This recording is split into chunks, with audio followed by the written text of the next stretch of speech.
Netaji Subhash open ইউনিভার্সিটিতে যে সকল ছাত্রছাত্রীরা পিজি কোর্সে পলিটিক্যাল সায়েন্স নিয়ে পড়াশুনো করছো, তোমাদের আজ ফাইনাল সাজেশন দিতে চলেছি।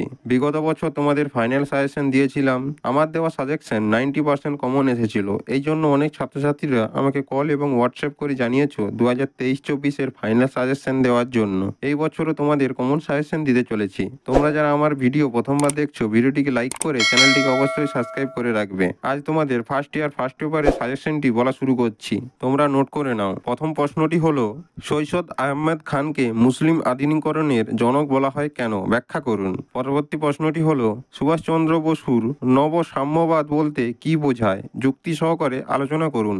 পরবর্তী প্রশ্নটি হলো, নরমপন্থী রাজনীতি সম্পর্কে সুরেন্দ্রনাথ বন্দ্যোপাধ্যায়ের ধারণা আলোচনা করুন। অভিজ্ঞ শিক্ষক শিক্ষিকা দ্বারা অ্যাসাইনমেন্ট এক্সাম করিয়ে দেওয়া হয়। তোমরা যারা অ্যাসাইনমেন্ট এক্সামের 100% সঠিক উত্তর নিতে চাও, আমাদের সেন্টারের দেওয়া 7864819403 এই নাম্বারে যোগাযোগ করবে। পরবর্তী প্রশ্নটি হলো, সংক্ষেপে বিবেকানন্দের রাজনীতি সম্পর্কে ধারণা ব্যাখ্যা করুন। পরবর্তী প্রশ্নটি হলো, ভারতের সামাজিক ও রাজনৈতিক সংস্কার বিষয়ে রাজা রামমোহন রায়ের বক্তব্য ব্যাখ্যা করুন। পরবর্তী প্রশ্নটি হলো, সুভাষচন্দ্র বসুর জাতীয়বাদী চিন্তা ব্যাখ্যা করুন। পরবর্তী প্রশ্নটি হলো, জয়প্রকাশ নারায়ণ মার্ক্সবাদী প্রভাবকে কিভাবে অতিক্রম করেছিল আলোচনা করুন। পরবর্তী প্রশ্নটি হলো, গান্ধীর অহিংসা তত্ত্বের সূত্রগুলি নির্দেশ করুন। পরবর্তী প্রশ্নটি হলো, স্বরাজ বলতে চিত্তরঞ্জন দাস কি বলতে চেয়েছিল।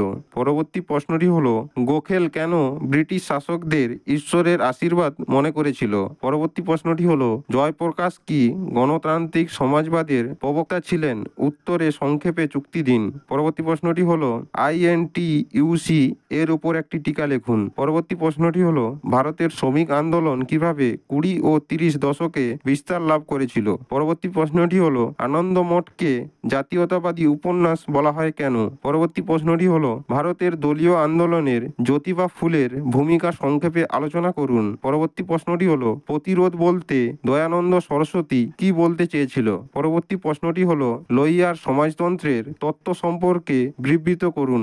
পরবর্তী প্রশ্নটি হলো, নরেন্দ্র দেবের সমাজতন্ত্রের ধারণার দুটি মুখ্য বৈশিষ্ট্য উল্লেখ করুন। পরবর্তী প্রশ্নটি হলো, দয়ানন্দ সরস্বতী রাজনৈতিক চিন্তার দুটি বৈশিষ্ট্য উল্লেখ করুন। পরবর্তী প্রশ্নটি হলো, ভারতের কৃষক আন্দোলন উদ্ভব ও গতি প্রকৃতি আলোচনা করুন। পরবর্তী প্রশ্নটি হলো, নিষ্ক্রিয় ও সক্রিয় প্রতিরোধ সম্পর্কে অরবিন্দের বক্তব্যর মূল্যায়ন করুন। পরবর্তী প্রশ্নটি হলো, বঙ্কিমচন্দ্রের অনুশীলন তত্ত্ব সম্পর্কে বিশ্লেষণ করুন। ভিডিওটি অবশ্যই তোমরা তোমাদের ফ্রেন্ডদের সঙ্গে শেয়ার করবে। এরপর তোমরা কোন পেপারের ভিডিওটি আগে চাইছো অবশ্যই কমেন্ট করে জানাবে।